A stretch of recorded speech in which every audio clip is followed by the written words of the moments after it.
Hello, I'm Severin Suzuki, speaking for ECHO, the Environmental Children's Organization. We're a group of 12 and 13-year-olds trying to make a difference.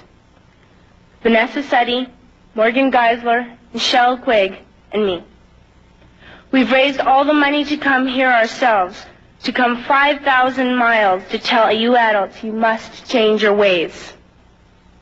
Coming up here today, I have no hidden agenda. I am fighting for my future. Losing my future is not like losing an election or a few points on the stock market. I am here to speak for all generations to come. I am here to speak on behalf of the starving children around the world whose cries go unheard.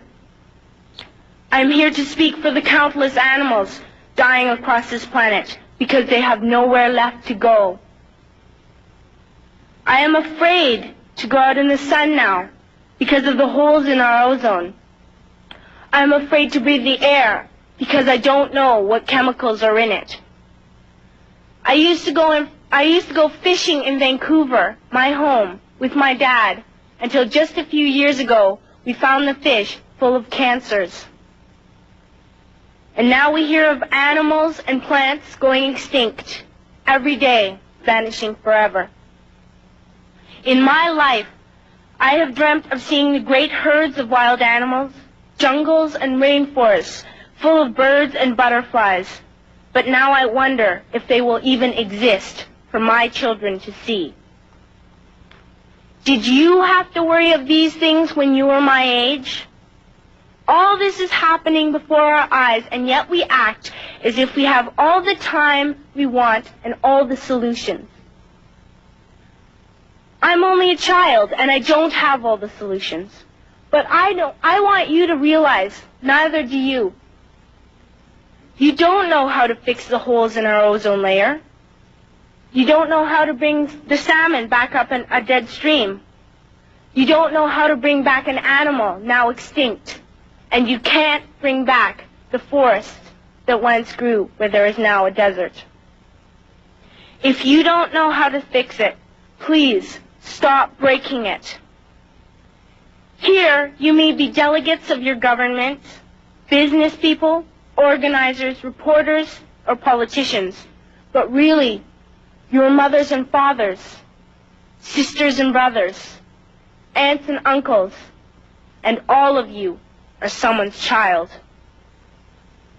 I'm only a child, yet I know we are all part of a family, 5 billion strong. In fact, 30 million species strong. And borders and governments will never change that. I'm only a child, yet I know we are all in this together and should act as one single world towards one single goal. In my anger, I am not blind, and in my fear, I am not afraid of telling the world how I feel. In my country, we make so much waste. We buy and throw away, buy and throw away, buy and throw away, and yet northern countries will not share with the needy. Even when we have more than enough, we are afraid to share. We are afraid to let go of some of our wealth. In Canada, we live the privileged life, with plenty of food, water, and shelter. We have watches, bicycles, computers, and television sets. The list could go on for 2 days. 2 days ago, here in Brazil, we were shocked when we spent time with some children living on the streets. This is what one child told us. I wish I was rich. And if I were, I would give all the street children food, clothes, medicines, shelter, and love and affection. If a child on the streets who has nothing is willing to share, why are we who have everything still so greedy? I can't stop thinking that these are children my own age, that it makes a tremendous difference where you are born. That I could be one of those children living in the favelas of Rio. I could be a child starving in Somalia, or a victim of war in the Middle East, or a beggar in India. I am only a child, yet I know if all the money spent on war was spent on finding environmental answers, ending poverty, and finding treaties, what a wonderful place this earth would be. At school, even in kindergarten, you teach us how to behave in the world.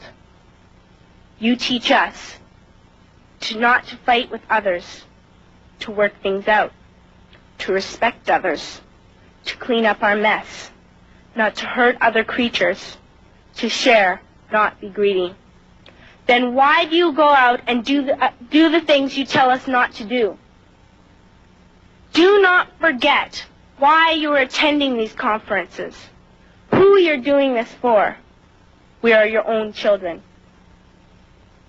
You are deciding what kind of a world we are growing up in. Parents should be able to comfort their children by saying, everything's going to be all right. It's not the end of the world, and we're doing the best we can. But I don't think you can say that to us anymore. Are we even on your list of priorities? My dad always says, you are what you do, not what you say. Well, what you do makes me cry at night. You grown-ups say you love us, but I challenge you, please, make your actions reflect your words. Thank you.